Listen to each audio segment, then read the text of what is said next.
کہا جناب اس کا کر لو کیا کہا اس کے ہاتھ باندھ دو پیر باندھ دو اور جو بھوکے کتے ہیں نا جن کو کئی دنوں سے میں نے بھوکا رکھا ہوا ہے وہ کتے اس پر چھوڑو اور جب کتے اس کا گوشت نوچے تو کوفے کے بازاروں میں اعلان کرنا کہ جو نبی پاک کی اہل بیت کا گستاخ ہو اسے اسرائیل بھی جان نکالنے نہیں آتے کتے نوچتے ہیں۔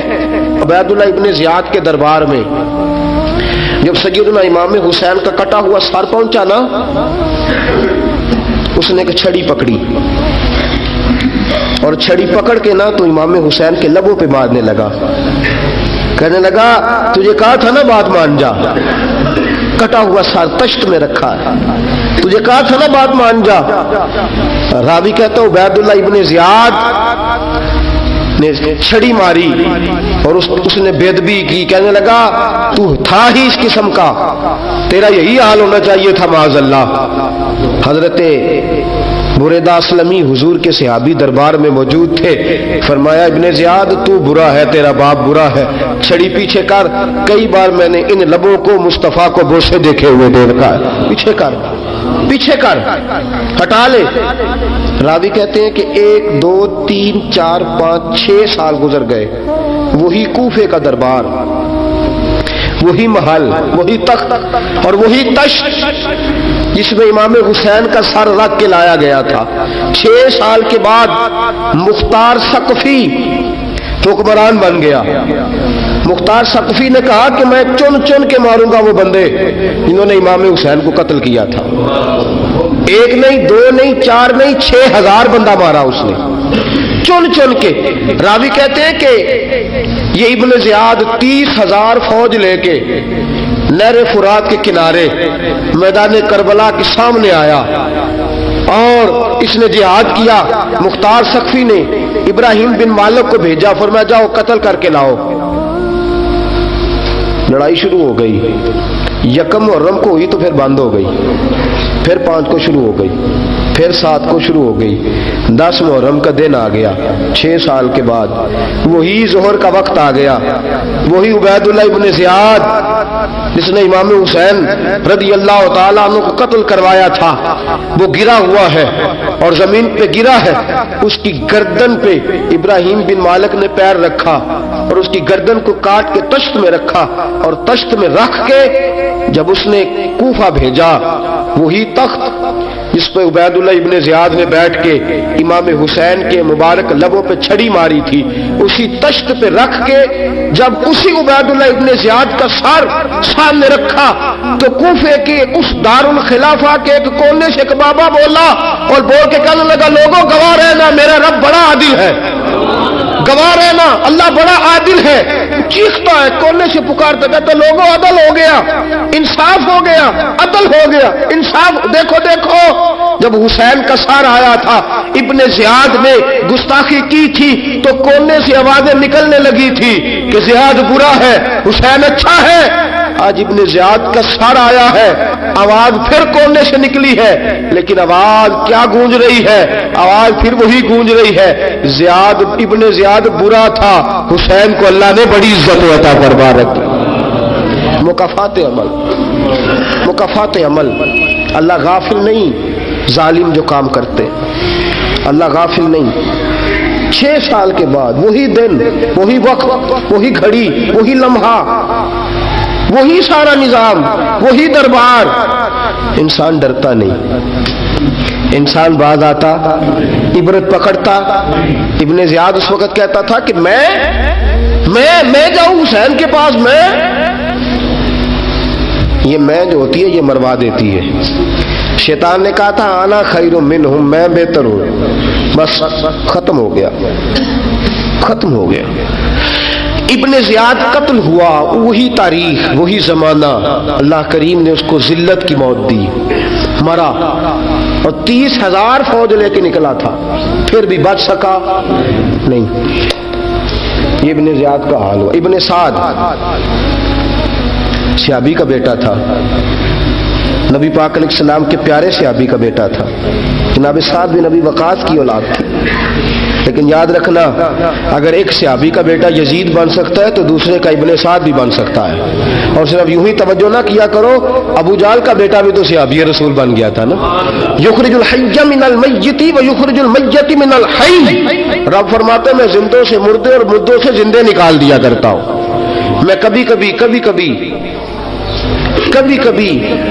کعبے کے اندر بت بھی رکھوا دیتا ہوں. گھر میرا اور میرے ہی شریک اس گھر کے اندر راج کرتے رہتے ہیں، میری بے نیازی ہے، کچھ کا کچھ کر دیتا ہوں. ابن سعد مختار حکمران بنا تو مختار ثقفی نے ابن سعد کے بیٹے حفص کو بلایا. اور مزے کی بات یہ ہے کہ مختار جو بعد میں حکمران بنا نا، بڑی یاری تھی اس کی ابن سعد کے ساتھ. جتنے قاتلان امام حسین تھے وہ کوفہ چھوڑ کے بھاگ گئے، دوڑ گئے. اور ایک بات یاد رکھنا، ظالم بزدل ہوتا ہے، ظالم بزدل ہوتا ہے، اس کے اندر وہ اطمینان نہیں ہوتا، تو ڈر لگتا. بھاگ گئے سارے کوفہ چھوڑ کے. لیکن ابن سعد نے کہا مختار میرا یار ہے، مجھے کچھ نہیں کہے گا. اس کے گھر والوں نے سمجھایا کہ تو دوڑ جا، تیرا تو ظلم بھی بہت زیادہ ہے، دوڑ جا تو. اس نے کہا نہیں میرا یار ہے، مجھے کچھ نہیں کہے گا. اس نے کہا تو نبی پاک کے نواسوں کا نہیں بنا تو تیرا یار تیرا بنے گا. تو رسول پاک علیہ السلام کے خاندان کا نہیں بنا، ان کا تو نے احترام نہیں کیا، یاری کا. اس نے کہا نہیں مجھے کچھ نہیں کہنے والا، تم چھوڑو اس بات کو. حفص کو پیغام بھیجا، بیٹا آیا. مختار نے کہا تیرا باپ کدھر ہے؟ انہوں نے کہا جی ابا جی اب باہر نہیں نکلتے، بس گھر کے کونے میں بیٹھ کے اللہ اللہ کرتے ہیں. اس نے کہا اچھا کیا کرتے ہیں؟ کہا جی گوشہ نشین ہو گئے. اس نے کہا اب تیرا باپ گوشہ نشین ہوا ہے؟ اب گوشہ نشین ہوا ہے. بھیڑیے سے لومڑی نے کہا کہ جاؤ شکار کر لو. تو بھیڑیا کہنے لگا بوڑھا ہو گیا تھا نا. بھیڑیا کہنے لگا نہیں میں نیک ہو گیا ہوں، میں نے شکار کرنا چھوڑ دیا ہے، میں کسی جانور کو تنگ نہیں کرتا. تو لومڑی کہنے لگی نہیں بادشاہ سچی بات کر، اب تجھ سے دوڑا ہی نہیں جاتا، اب شکار پکڑا جاتا، اب تجھ سے دوڑا نہیں جاتا پکڑا. اب تیرے اندر آج بھی طاقت آئے تو کم کرے نہ، تو اب بھی چھوڑنے والا، اب تجھ سے دوڑا نہیں جاتا. ملا رومی فرماتے ہیں بوڑھا ہو کے تو بھیڑیا بھی نیک ہو جاتا ہے.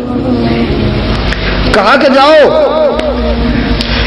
تمہیں بلا رہا ہے. کہا نہیں جی میرے ابا جی نا آپ اندر رہ کے اللہ اللہ کرتے. اس نے کہا اسے اللہ اللہ یاد آئی ہے، اب اللہ اللہ یاد آئی ہے. کچھ گناہ ایسے ہیں جو رب معاف نہیں کرے گا.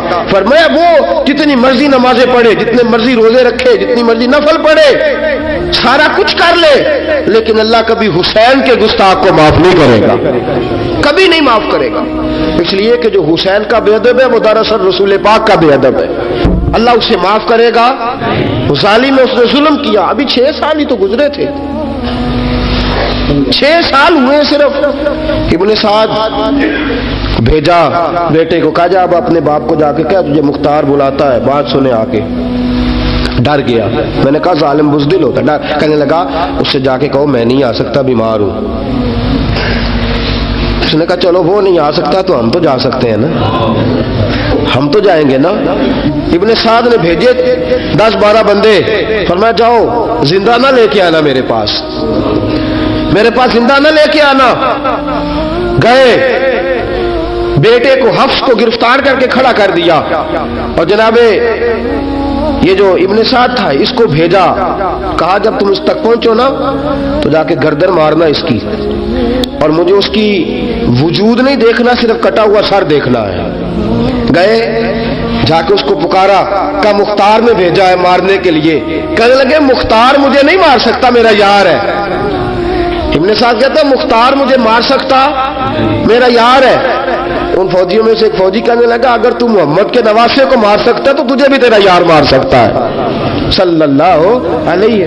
اگر تو رسول پاک صلی اللہ تعالی علیہ وسلم کے نواسے کو قتل کر سکتا ہے، تو نے نبی کا حیا نہیں کیا، وہ یاری کا حیا کیوں کرے؟ تو نے ظلم کیا ہے، اب دیکھ تیرا حال کیا ہوتا ہے. گرفتار کر لیا، منتیں کرتا رہا. تاریخ ابن سعد کو بتا رہی تھی کہ ابن سعد تو ہاتھ باندھتا ہے، پاؤں پکڑتا ہے. ذرا یاد کر میدان کربلا، تجھے اپنی باری آئی ہے تو تو ہاتھ باندھتا ہے. میدان کربلا یاد کر, حسین نے بھائی کی بھی لاش اٹھائی تھی, حسین نے جوان بیٹے کی میت بھی اٹھائی تھی, 6 مہینے کا علی اصغر بھی اس کی گود میں دم توڑ گیا تھا. اس کی بیٹیاں پیچھے تھی, بہن پیچھے تھی, بھانجیاں پیچھے تھی, بھتیجیاں پیچھے تھی, لیکن حسین نے ایک بار بھی ہاتھ نہیں باندھے. یہ کون ہے اٹا ہوا, غبار سے پھٹا ہوا, ہزاروں کوفیوں کے درمیان وہ اکیلا ہی ڈٹا ہوا. یہ بال یقین حسین ہے, نبی کا نور عین ہے. فرمایا یہ وہ میدان کربلا بھی یاد کرنا. تو ظالم تھا نا, معافیاں مانگ رہا ہے. حسین رسول پاک کے نواسے تھے, ایک بار بھی معافی طلب. دیکھ منظر یاد کر, ابن سعد کا ایک ہی بار میں سر قلم کیا, ایک ہی بار میں. امام حسین پہ تو پہلے 82 زخم لگے تھے تلوار کے, 82 زخم تلوار کے, نیزوں کے, اور کئی نیزوں کی انیاں امام حسین کے وجود میں ٹوٹ گئی تھی. امام حسین رضی اللہ تعالیٰ عنہ پہلے ڈٹے رہے, جمے رہے, بڑی دیر کے بعد پہلے ہی وار میں گر گیا.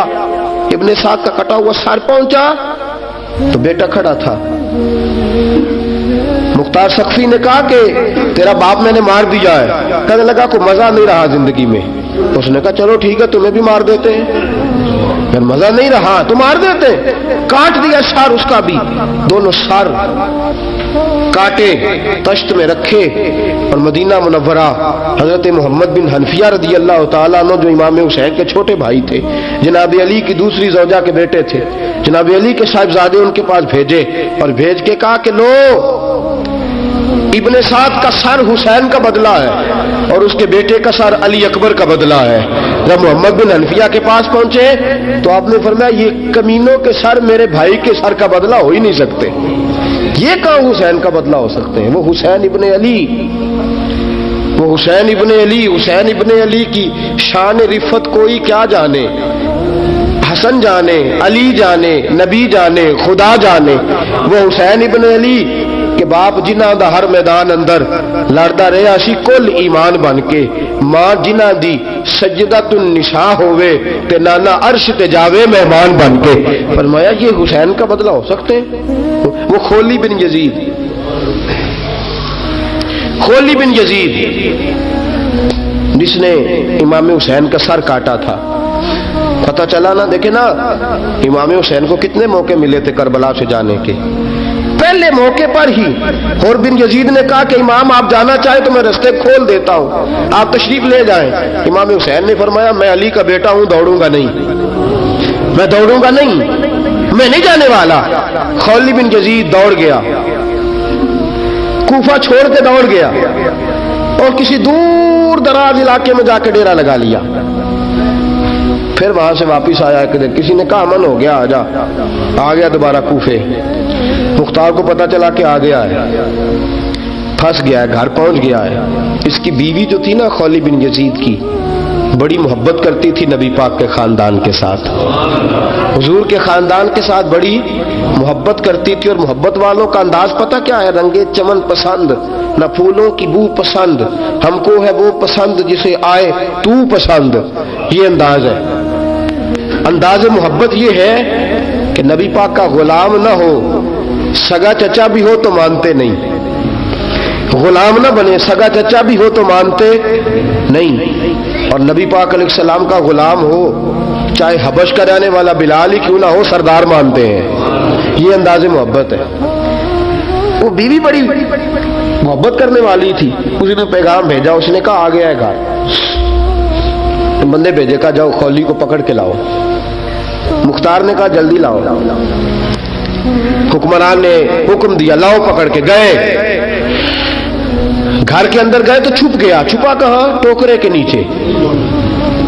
میں نے کہا ظالم بزدل ہوتے, ایک ٹوکرے کے نیچے چھپ گیا. بیوی سے کہنے لگا, ان سے کہنا میں گھر کوئی نہیں, ان سے کہو میں گھر نہیں. بیوی کہنے لگی چلو ٹھیک ہے.